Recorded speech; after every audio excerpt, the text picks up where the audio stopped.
이것 좀 봐주세요. 이런 인물이 이번에 난리친 비상계엄이라는 다큐의 나레이션을 맡았습니다. 이 사람은 보통 그냥 일반 뭐 좌파 연예인 뭐 그런 게 아니야. 진짜 뭐 좌파 막 이런 거 막 활동하고 막 그랬던 사람. 이거 무서운 사람입니다. 제 인생에 그 깨달음을 준 공간이에요. 깨달음을 얻었다면 교도소를 갔다는 얘기신가요? 그렇게 되나요? 그렇죠. 네. 그렇게 되나요? 그렇죠. 네. 교도소를 갔죠. 그때는 뭐 많이들 갔으니까 저도 이제 덩달아 같이 갔습니다. 언제 가셨어요? 88년도에 갔어요. 88년. 그러니까 교도소에 갔다 온 게 좌파들은 존나 당당해. 교도소 갔다 온 게 얘들은 존나 당당하다니까? 그 뭐 민주 투사 막 이렇게 돼가지고 이게 존나 당당해요. 이게 훈장이야, 훈장. 얘들은. 5살 때. 이제 나라에 큰일 있을 거 아니에요? 올림픽하고 뭐 그런 거 한 번도 못 봤어요. 그러니까 올림픽 때는 그 안에서 저기 다 그 당시 있고 있었어요. 그 안에 계셨어요? 88 올림픽 때? 8개월 있었어요. 8개월이요? 야. 그러니까 1심에서 3개월 있다가 1심에서 이제 징역 언도 받고 2심에서 다시 5개월 있다가 집행유예로 나왔어요. 제목이 뭐였죠?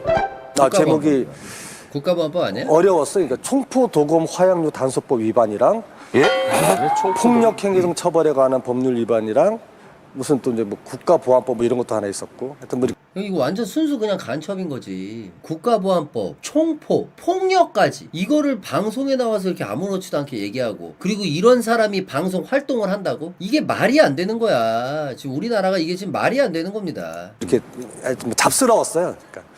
뭘 해야지 그렇게 거창한 그런 기분 나요? 아니, 구체적으로 좀 말씀을 해주셔야 될 것 같아요. 너무 전문 용어라. 이제 이게 이제 구체적으로 얘기하면 이게 좀 사회적으로 될란가 모르겠고. 그냥 무슨 일로 가신 건지 그냥. 그냥 데모하다가 그냥 데모하다. 데모하다가 앞에 쓰셨군요. 그렇죠. 그러니까 진짜 저는 골수였어요. 그래서 그때 한 7명이 모여서 우리가 골수였다고 얘기했잖아. 완전 진성 빨갱이였다라는 거야. 사람 안 변해. 지금도 똑같다라는 거고. 다시 말해서 죽자였어요. 우리가 죽자. 그러니까 산화하자. 과감하게. 그 정도로 그때가 제 마지막 인생이라고 생각했어요. 전부 다가. 그래서 전부 다 일기 쓰고 이제 정리하고 이러면서 최소한 우리는 무기징역이다 이렇게 됐을 때 그런 이제 나름 사건을 꾸몄었죠. 그게 다 실패했어요. 결국은. 너무 잘 된 일이죠. 결론적으로. 그렇죠. 지금 실패 안 했으면 어떡할 뻔했어요. 이 자리에 못 앉아있죠. 그때 신문 사회면 일면에 나왔다고 그렇죠. 얘기 일면에도 막 들었습니다. 나오고 네. 그랬더라고요. 그걸 저희 아버지가 오래 갖고 있더라고요. 아버님께서 올해서 지금 오래 갖고 보관하고 딱 보여주더라고요. 그렇게 반대하시더니 또 자식이 저기 신문에 나왔다고 그건 또 오래 방송 탔다고 좋아하시는 분이에요. 어떻게 해서든 뭐 방송 타고 뭐 이렇게 나오면 좋아하시는 분이에요. 언제 저희 집안에서 언제 누구 그러니까 이걸 이렇게 웃으면서 얘기한다라는 거예요. 이게 웃을 일이 아니거든 이게. 누군가는 다쳤다라는 얘기야. 이 사람으로 인해서. 누군가는 그 총에 맞고 죽을 수도 있었는데 그 총이 실패를 한 거고 폭행으로 인해서 누군가는 맞아서 다쳤다라는 얘기고 국가보안법 위반으로 인해서 우리나라에 뭔가 기밀이 새어나갔다든지 누군가가 선동이 됐다든지라는 치명적인 범죄를 저질렀다라는 거야. 근데 이게 지금 뭐 어디 나와서 뭐 무용담 얘기하듯이 누가 사이면 일면에 가겠습니까? 자랑하고 싶은 거죠. 신문에 났다. 신문에 난 사건이라면은 정확하게 어디 불질려려고 그러다가 실패했어요. 예. 네. 제가 사제폭탄이라는 거 처음으로 이제 만들어갖고 뭔가 해보려고. 아니 이런 테러 같은 행동들을 하는 이게 카바가 되는 얘기야? 이거 형님들 다 사전 인터뷰 하고 하는 거야 이거. 사전 인터뷰 다 하고 하는 거라고 이게. 그러니까 얘기하면 안 돼요. 여기까지. 1988년 해가지고 도서관에다가 설치를 했네. 진열장에. 이 사람을 이거 얼마나 많이 죽이려고 거기다가 폭탄을 설치를 했어? 미 문화원에다가 폭탄을 설치하고 광주 미국문화원에서 사제 시한폭탄이 발견됐습니다. 홍기섭 기자가 보던. 경찰은 이 폭발물이 발견된 장소가 책임하는 도서관인 점으로 미루어 불을 낼 목적으로 장치한 것으로 보고 있습니다. 그런데 이 사제 시한 폭발물은 서울시 경찰국이 서울 미문화원 점거농성 사건과 관련해 오늘 검거한 연세대학교 신학과 4학년 24살 안내상 군이 자신이 광주 미문화원에 시한폭탄을 장치했다는 자백에 따라 이를 전라남도 경찰국의 통보에 찾게 된 것입니다. 근데 실제로 목숨 방송의 모든 내용들은 저기서 돌발적으로 나오는 건 없어. 나오기 전에 2시간, 3시간씩 작가들이랑 다 전화상으로 사전 인터뷰하고 나와서도 리허설 다 하고 다 하는 거야. 이 사람들도 다 수없이 들어본 얘기들인 거야, 이미. 리허설 하면서. 여기서 이제 처음 듣는 것처럼 연기하는 것이지, 이미 다 짜여진 대로 다 가는 거예요, 저게. 요 정도까지는 해도 된다, 요 정도가 넘어가는 건 방송에서 안 된다, 이런 것들 하는 거지.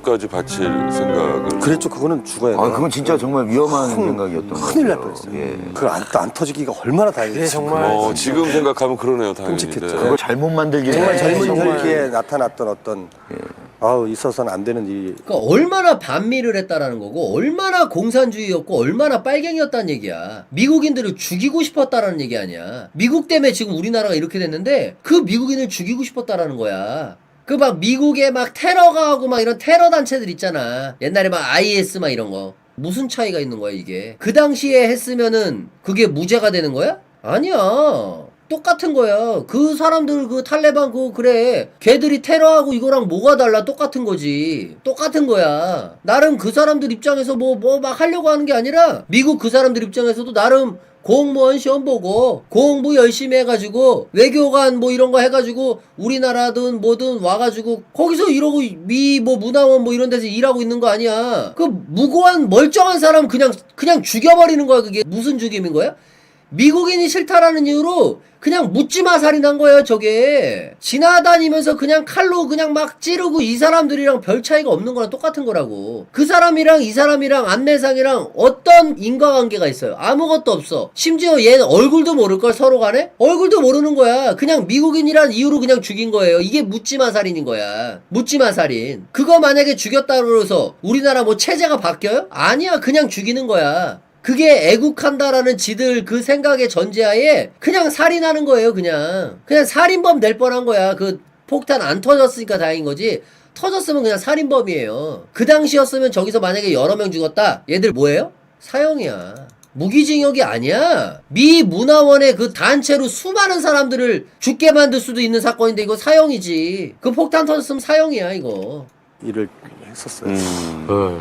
진짜 골수 중에 정말 골수 중이에요. 그러네요. 진짜 단순하게 8개월 동안 그 다른 그런 뭐 수감자들과 함께 이렇게 수감 생활 하신 거예요? 아니요, 정치범들은 이제 독방을 져요.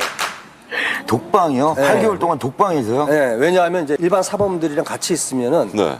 이 사람들 추동해갖고 또 이제 뭐 선동한다 그래. 네, 네. 그런 사람들도 많았어요. 그래갖고 이제 독방 무섭지 않았나요? 무서웠죠. 원래 중범죄자들 뭐 그런 사람들이 그렇죠. 있잖아요. 네. 사형수 막 그런 사형수들. 분들. 아, 그러니까 정치범들이 다 독방인가요? 그때는 그랬어요. 아, 그때는. 네. 그러니까 그게 뭐냐면은 밤에 가요, 그거를 또. 아니 입소를 이거를 왜 운동권 출신이라고 이렇게 하는지.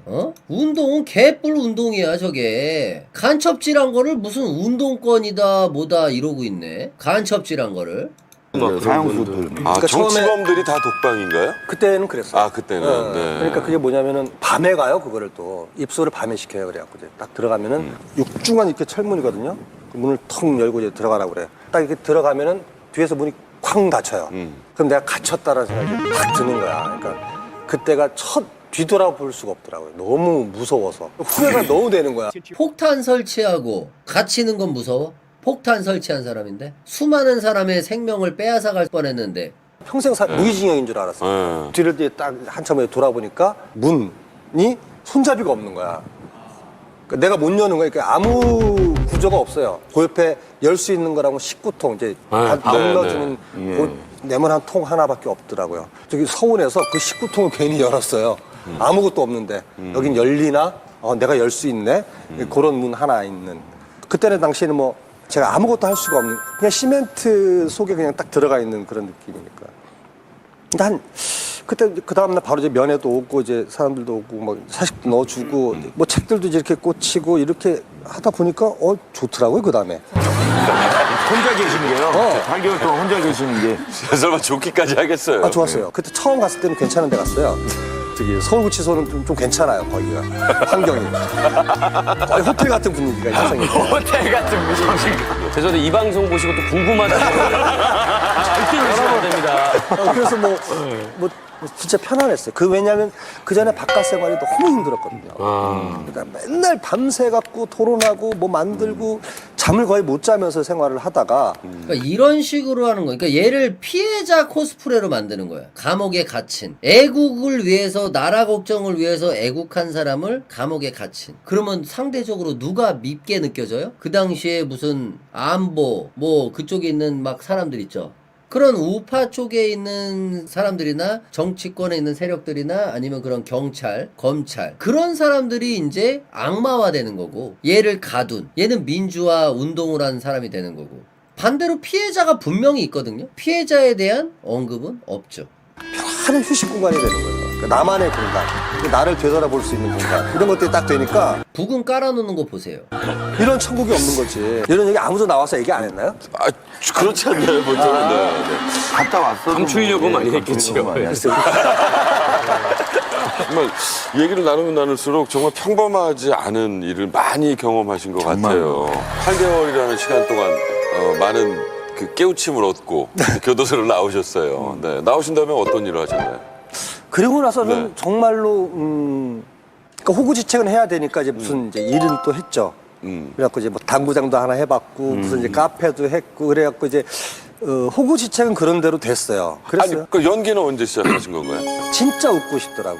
그러니까 정말 내가 행복해서 한번 웃고 싶다. 그러니까 정말 웃으면서 살고 싶다 이런 생각이 드는 거야. 그러다가 어떤 선배가 우연히 이제 술을 한잔하면서 너 네. 옛날에 연기 잘했는데 연기해봐 그러더라고요. 교회 다닐 때 성극하고 이랬거든요. 네. 성극할 때. 성극하고 네. 이럴 때 제가 곧잘 했어요 그때도. 네. 그래갖고 뭐- 인물도 좋았고. 인물 좋았죠.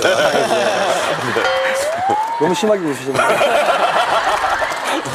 그 얘기를 듣자마자 그냥 너무 재밌겠다는 생각이 확 드는 거예요. 그래야 연극, 그게 이제 계기가 돼서 연극을 시작하게 된 거죠. 그러니까 좌파들을 이런 식으로 옛날부터 이렇게 하나하나씩 이렇게 올렸구나. 이 사람이 비상계엄이라는 다큐에서 나레이션을 맡았다라고 합니다.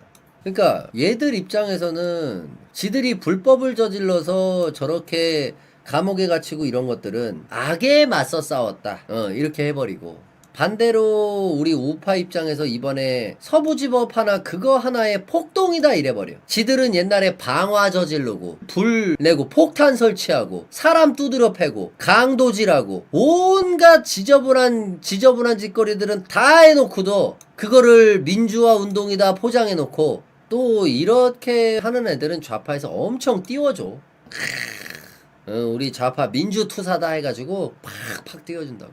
만약에 저 사람이 막 주연 위주로 맡은 우리나라의 대막 배우급, 막 최민식급의 배우였잖아? 형님들? 그럼 나중에 대통령, 좌파 대통령 나오면은 자리 하나 맡는다고. 국회의원 뭐 공천을 받는다든지 아니면 장관 자리 하나 받는다든지 한단 말이야. 정치계 입문해요. 아, 옛날에 그렇게 우리 민주화 운동에 앞장서 주시고 훌륭하게 이렇게 애국 운동하신 분인데 저희가 모셔야죠 하면서 쓱 갔다가 영입해 온단 말이야. 근데 그 급이 안 되니까 인기가 그 정도는 안 되잖아. 요 짧은 건데 요거 잠깐 한번 볼까요? 명령을 하달해야 되는 겁니다. 그 명령이 이렇습니다. 다시 읽어드리겠습니다. 이 시간부로 대통령님의 뜻을 받들어 임무 명령을 하달한다. 이 시간 이후의 모든 군사활동은 장관이 책임진다. 단 공이 있으면 여러분들의 몫이고 책임이 있다면 장관의 몫이다. 와, 야 이거 소름인데? 공이 있다면 여러분들의 몫이고 책임이 있다면 내 몫이다. 오직 부여된 임무에만 전념하라. 혹시 혹여 명령에 불응하거나 태만한 자는 항명죄로 다스려서 군율이 얼마나 중요한지 알릴 것이다. 이게 근데 진짜 찐 장관의 그 딱 그거네. 공은 여러분들이 다 가져가세요. 책임은 내가 다 질게. 내가 다 질라니까 명령만 따라 너희들은. 이렇게 했는데도 시부레 곽종근 같은 사람이 나온 거예요?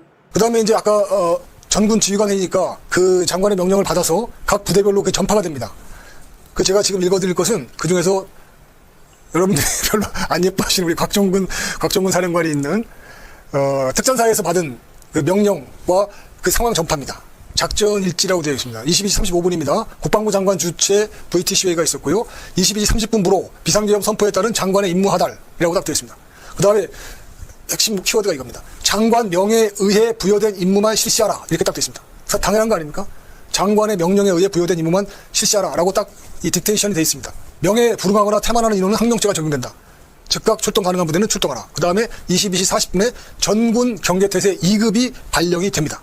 야, 이렇게 했는데 지들이 판단해서 아이 이건 좀 아닌 것 같은데 그래서 안 했습니다. 이게 말이 되냐? 항명죄로 다스리겠다고 선포를 했는데 이제 항명죄가 되게 크단 말이에요, 형님들. 처벌이. 특전사령부에서 다른 사령부다 마찬가지겠지만 저희가 지금 자료로 나와 있는 것 중에 하나만 읽어드리는 거고요. 이거는 명령이 어떻게 전달되는지 과정을 나타나 있죠. 전군 경계태세 2급이라는 게 중요합니다. 매우 중요한 사실입니다. 비상계엄이 아니더라도 전군 경계태세 2급이 발령이 되면 국가 방위 요소들은 상호 협력해서 국가기관, 국가 주요 시설에 대한 방호 업무를 수행하도록 법에 규정이 되어 있습니다. 그 임무를 수행한 거죠. 계엄이 같이 겹쳐졌기 때문에 한꺼번에 그 임무가 수행이 된 겁니다. 국가기관, 특히 국회와 선관에 대한 방호 업무가 시행이 된 겁니다. 아니 이게 우리가 군대에 다 가봐서 아시지만 준비태세가 제일 힘들어. 준비태세 발령 땅 떨어지면 즉각 군장 짜라락 싸가지고 그 다음에 총기 딱 해가지고 딱딱딱딱딱딱 날아주고 총기 불출할 사람 불출하고 키 가지고 올 사람 키 가져와서 딱 따가지고 불출 딱 하고 그걸 딱 시간까지 다 잰단 말이야. 그래서 앞에 연병장이 딱 사열까지 딱 맞춰야 돼. 거기서 가스 발령 딱 나오면은 가스 외친 다음에 바로 가방에서 방독면까지 꺼내서 방독면을 또 써야 돼요. 그게 준비태세 훈련이거든. 그러니까 한마디로 비상령이 떨어진 거예요. 비상령이. 그러고 있는 상태인데 지금 지금 발표한 것도 다 들어보셨지만 저렇게까지 얘기를 했는데 공은 너희들이 가져가라. 나는 이거야 이거. 곽종군이 딱 보다가 야 국회의원 체포를 하지 말라고 하는데 그럼 아무것도 해결이 안 되는 거 아니야? 쟤들이 해제안 통과시키면 우리 그냥 말짱 도루묵 되는데 안 되겠다. 야 국회의원 다 잡아들여. 명령 딱 내린 거야. 곽종군이. 야 요거 해가지고 딱 공 인정받으면 이 개 같은 거 합참의장 한번 다나? 참모총장 한번 되려나? 요게 아니고서야 대통령님의 명령 하달도 안 받고 장관의 명령 하달도 받은 적이 없는 사람이 국회의원을 끌어내라고 했다라고 얘기를 하면서 앞뒤가 맞지도 않는 진술을 하면서 끌어내라라고 진짜 특임대에다가 하달을 해버려요. 곽종근이 하달을 해버렸다고. 어제 오전에 그 울면서 막 울먹거리면서 인터뷰하셨던 분 있잖아. 그게 이제 특임대. 그분 이제 억울하다 이거잖아. 그분은 명령 하달을 받은 거. 그건 찐이야. 그분은 위증한 게 아니라 곽종훈으로부터 진짜 명령 하달을 받은 거지. 근데 지금 쟁점은 뭐냐면 너한테 국회의원을 끌어내라고 한 사람 도대체 누구냐? 곽종훈은 대통령님이라는 거지. 윤석열 대통령님께서 저보고 직접 그랬지 않습니까? 그랬더니 이게 말이 되냐? 야 그렇으면 너 나한테 보고 전화했어? 아유 그거 TV로 다 보셨지 않았습니까? 이게 곽종훈의 멘트야. 아니 내가 국회의원을 잡아들이라고 했으면 잡았으면 잡았다 못 잡았으면 못 잡았다 보고를 해야 될 거 아니야. 보고했냐고. 그랬더니 아이고 TV 다 보셨지 않습니까? 아이고 다 봤을 텐데 그 제가 뭘 보고를 합니까? 완전 비상식적인 얘기죠. 군부대에서의 보고는 생명과 같은 거잖아. 그래서 신고, 무슨 보고, 근무 복귀 보고, 근무 출발 보고 모든 것들이 보고로 시작해서 보고로 끝나는 게 군대죠. 맞아 아니야 형님들. 우리가 불침번을 쓰더라도 신고하고 씁니다. 끝나고 나면 신고하고 내무실로 들어가는 거야. 내무실을 문만 열어도 무적, 일병 정준영 내무실에 용무 있어 왔습니다. 오케이 그러면은 바로 하고 내무실 들어간단 말이야. 아니 내무실이 아니라 행정실. 행정실은 행정반을 문을 열고 들어가는 것만으로도 보고를 하는데 대통령님이 내린 명령에 대해서 보고가 없다. 있을 수가 없는 일이다. 있을 수가 없는 일이야. 그지? 내가 볼 때는 공을 세우려는 욕심을 부린 것 같아. 곽종근이. 곽종근이 사실 국회의원들한테 무슨 악감정이 있거나 그러진 않을 거고 그냥 내가 볼 때는 포스터 달고 싶어서. 내가 만약에 계엄령이 떨어졌는데 내가 3스타인데 내가 거의 총책임자 총실무진 느낌에서 총책임자로 내가 들어섰다. 그럼 어떻겠어? 욕심이 생길 수밖에 없어. 왜? 이거 잘하면 나 바로 포스타 되거든. 포스타는 진짜 게임이 끝나는 거야. 3스타와 포스타는 완전 하늘과 땅 차이인 거거든. 진짜 하늘과 땅 차이인 거야. 3스타와 포스타는. 내가 볼 때는 욕심을 부린 게 아니겠느냐. 그러니까 내가 시키는 것만 하라고 했는데도 불구하고 헛짓거리 한 거지.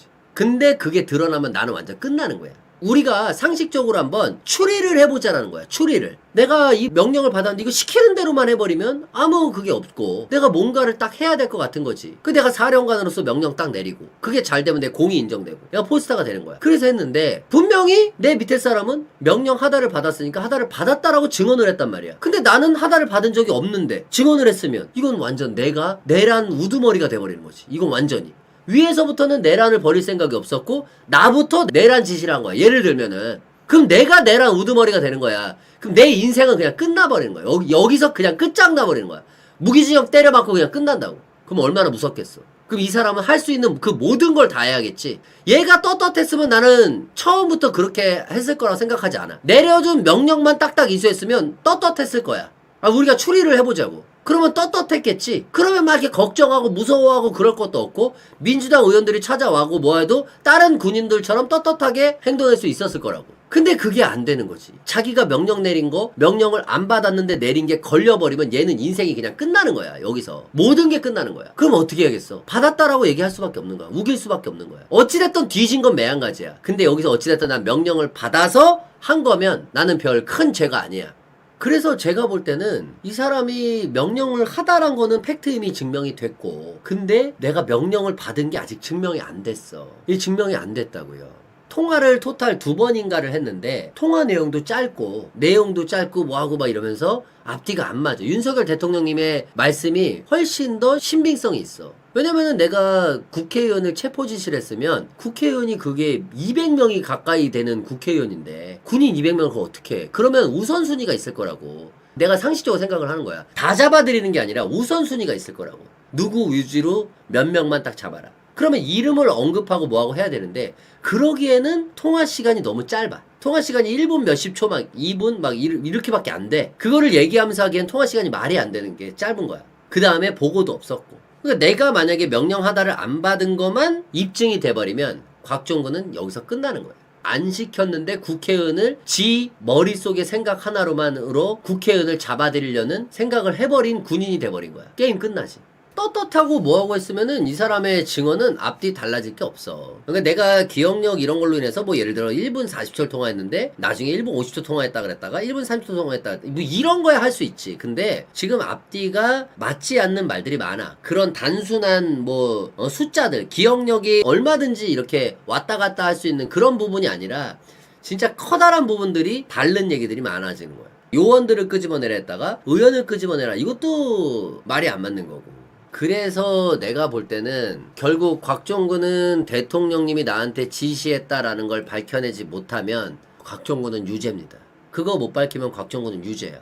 그러니까 민주당의 회책이 얘 스스로한테는 받아들일 수밖에 없었던 거야. 야, 너 이거 아니면 너 끝나. 너 마탱이 가는 거야. 그럼 일반적으로 떳떳하면 끝까지 안 받지. 왜? 이거 받아들였다가 나중에 여론이 잘못 딴 데로 흘러가거나 재판의 방향성이 딴 데로 흘러가 버리면 반대로 얘들 잡았다가도 좆될 수가 있거든. 그럼 뭐예요? 나는 명령만 받았다. 중립 딱 타는 게 최고야. 그게 가장 안전빵이라고. 여기저기 막 쫓아다니지 않고 끌려다니지 않고. 그게 가장 그건데 얘는 중립을 이미 던졌잖아. 왜? 스스로가 떳떳하지 못했던 거야. 그러니까 나는 진짜 뭔가가 있다라고 보는 거지. 곽종근은 분명 뭔가가 있다. 그러지 않고서는 갑자기 내가 국군 통수권자로 모시던 대통령님한테 그렇게 재판할 때 태도도 막 반기를 드는 태도로다가 굳이 불필요하거든? 걔는 그렇게 할 필요가 없어. 그냥 팩트만 말하면 되는 거야. 대통령님 이걸 뭐 한 거는 했다라고 그러고 안 한 건 안 했다 그러면 되는 건데 갑자기 민주당 쪽에서 방송 나와가지고 인터뷰를 하질 않나. 대통령님한테 막 싸우는 투로 막 얘기를 하질 않나. 그럴 이유가 없는데 그렇게 돼버렸어. 그죠? 누가 봐도 상식적으로 납득이 안 돼요. 물어보신 김에 말씀을 드리는 것은요. 아시겠지만 공소사실에도 나옵니다. 이 선거제도가 제대로 작동이 돼야 자유민주주의가 유지가 되는데 대통령께서 갖고 계신 생각은 선거제도에 문제가 생겼다는 판단에서 이 모든 그러니까 지금 아유 난 이거 재판이 이렇게 진행된다고 난 처음 봤어. 이 박주미 변호사분께서 얘기하시는 이게 가장 중요한 거야. 내란 재판을 하려면 계엄의 동기를 물어보는 게 가장 중요한 거라고. 계엄을 왜 했는지를 알아봐야 돼. 계엄을 왜 했는지를 알아야 이 사람이 진짜 내란을 하려는 목적이 있는지 아닌지를 아는 거지. 계엄의 동기가 타당하지 않으면 야 이거 너 거짓말이다 이래서 내란이다 라고 할 수는 있겠지만 그거를 이제 얘기를 이제 막 하고 계시네. 이게 가장 핵심이에요, 진짜로. 의사결정이 시작이 됐습니다. 그리고 그것은 자유민주주의의 근간이 되는 선거제도를 운영하는 헌법기관이 중앙선관위가 뭐 아들 채용은 둘째 치고 직원들이 근무 시간 중에 대학원을 다니고. 그러니까 봐봐요. 이분은 김용현 장관님의 변호인이에요. 근데 대통령에 대한 얘기를 하고 있죠. 그러니까 본질을 누구보다 잘 파악을 하고 계신 거예요. 왜? 대통령이 내란죄가 안 돼야 다른 사람들도 동조가 아닌 거예요. 근데 다른 사람들은 어떻게 하고 있냐? 저는 말리려고 그랬습니다. 계엄은 잘못된 거였습니다. 이러고 있어요. 이게 답답한 거예요. 윤석열 대통령님이 계엄이 정당했다가 밝혀져야 지들도 내란 동조가 아닌 게 되는 건데 이 비응신들이 저는 계엄 말리려고 그랬습니다. 계엄은 잘못됐습니다. 이러고 있으니 진짜 답답한 거예요, 진짜로.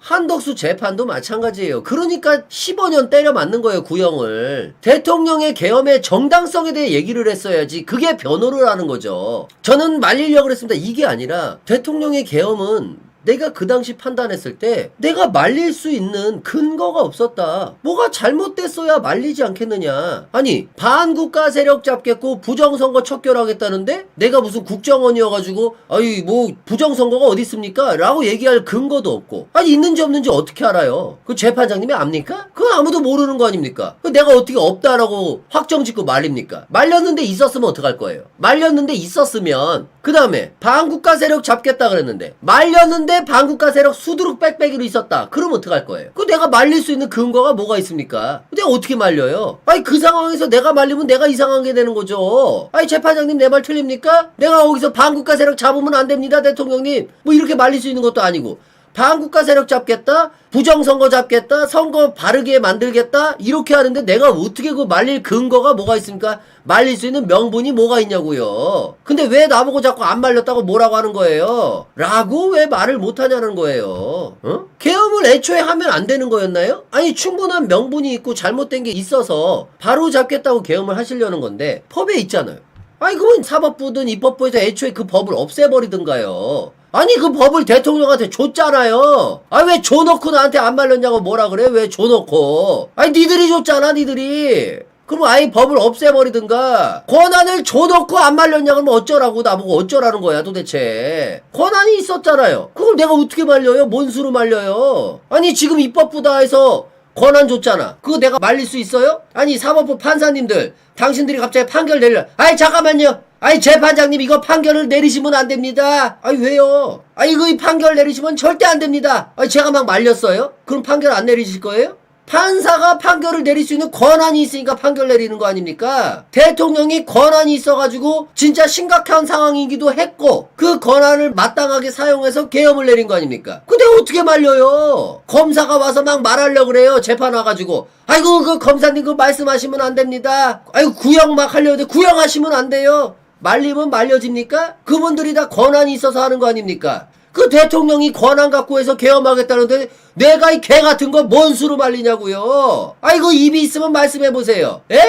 라고 왜 말을 못하냐고요. 아니면 그 권한을 없애든가요. 멀쩡하게 있는 권한을 내가 뭔 수로 막냐고요. 내가 무슨 수로. 아니면 국무총리가 막을 수 있다라는 권한을 법으로 주든가요. 국회의원이 막을 수 있다라 그랬잖아요. 국회의원이. 그래서 국회의원이 막았잖아요. 근데 나한테는 권한이 법령이 없다고요. 국무총리는 대통령의 계엄을 막을 수 있는 권한이 있다라고 해줬으면 내가 막았겠죠. 없잖아요. 없잖아요. 국회의원들한테만 줬잖아요. 그래서 국회의원이 막았잖아요. 막았으니까 군 철수시켰잖아요. 어쩌라고요? 라고 말을 왜 못하냐고요. 그죠?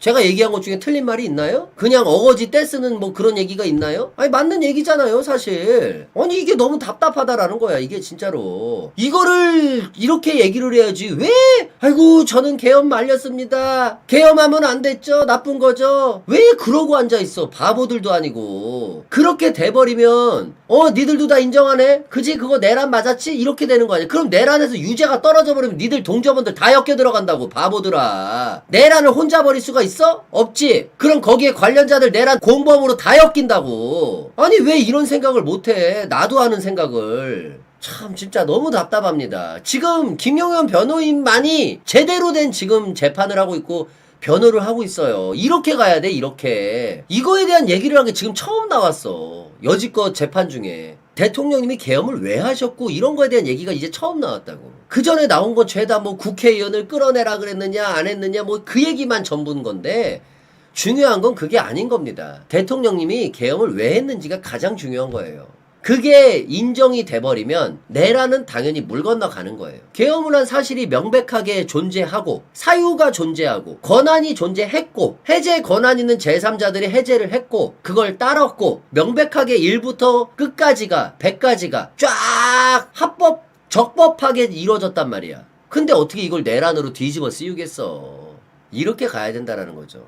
자격증을 취득하고 자리를 비우고 제가 아직 변론이 끝나지 않았으니까 좀 말씀드리겠습니다. 들어봅시다. 네. 잠깐만요. 좀 들어봅시다. 저희가 궁금했던 점은 확인을 했으니까요. 네. 이제 끝내시면 그럼 들어봐야지.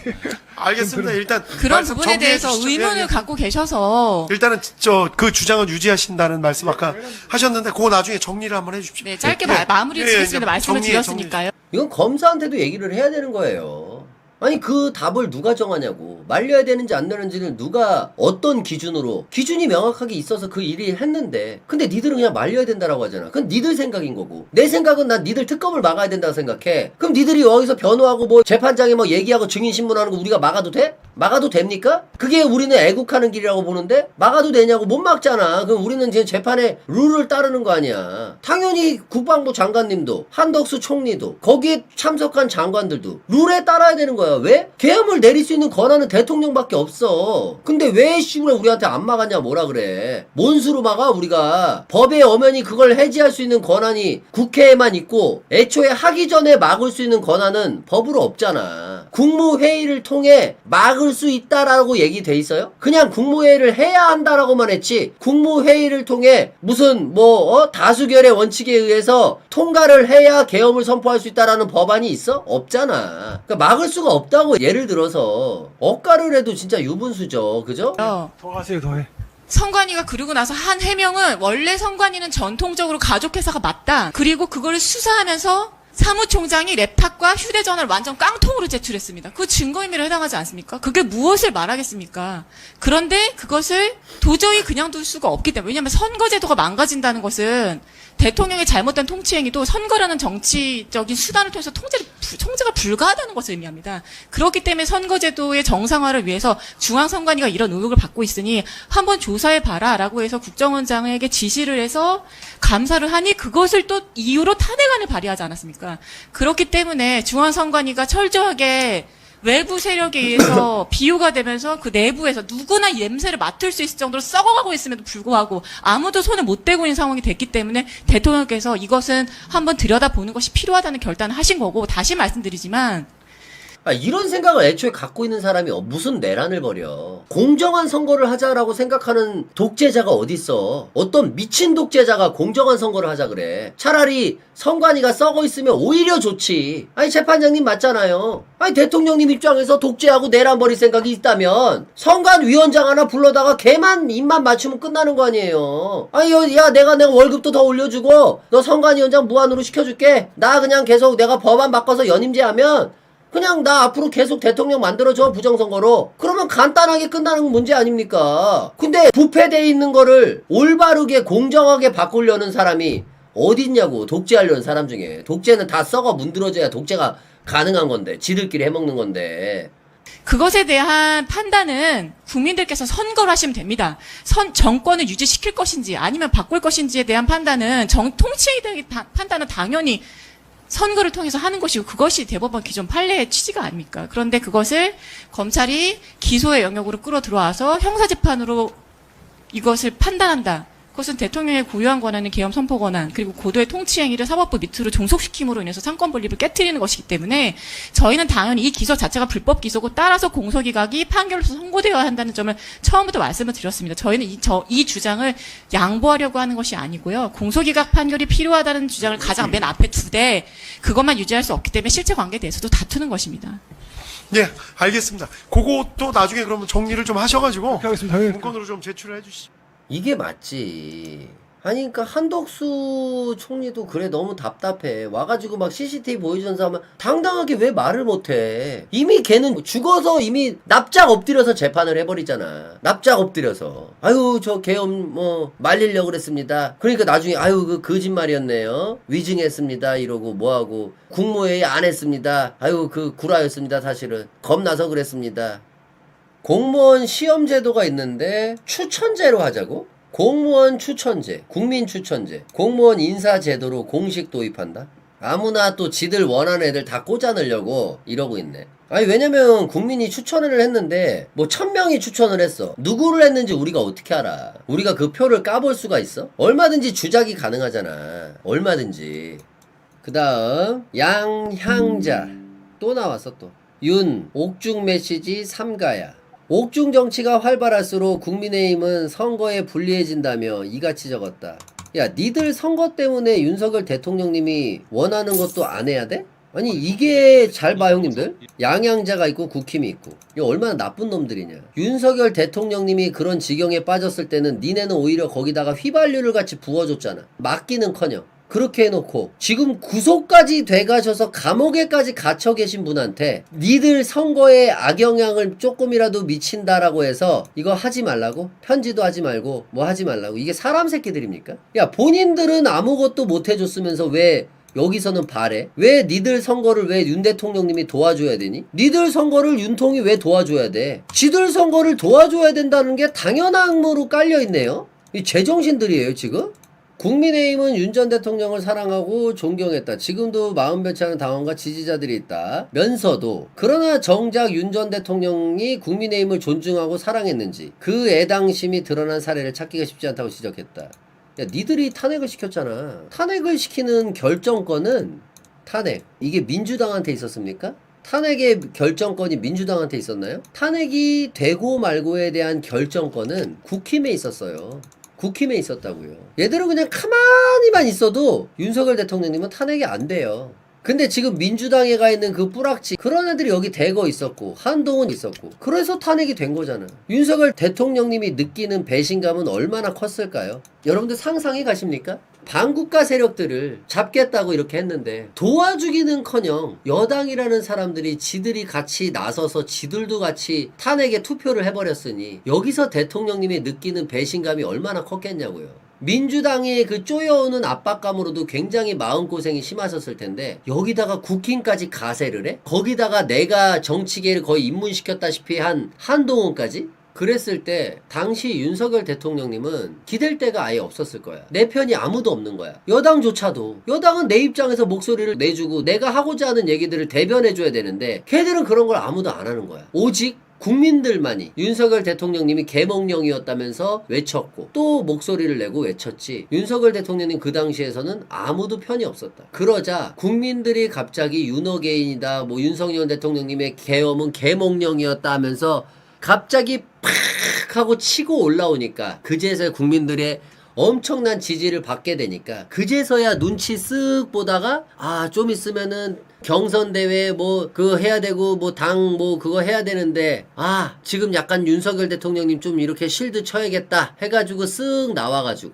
그런 사람들도 있고 그렇게 또 윤석열 대통령님은 믿었는데 지금 와서 또 사과해야 된다면 배신을 또 때려버려. 그때 와가지고 막 윤상현이다 누구다 막 해가지고 막 대통령님 면회가고 아유 대통령님 저희가 지키겠습니다 걱정하지 마십시오 했는데 믿었거든. 근데 통수를 또 쳐버려. 여기서 계엄은 잘못됐다 계엄 사과해야 된다 이러면서 통수를 또 쳐버려. 그러니까 윤석열 대통령님의 입장에서는 뭘 느껴요? 인간에 대한 인류의 회의를 느끼는 거야.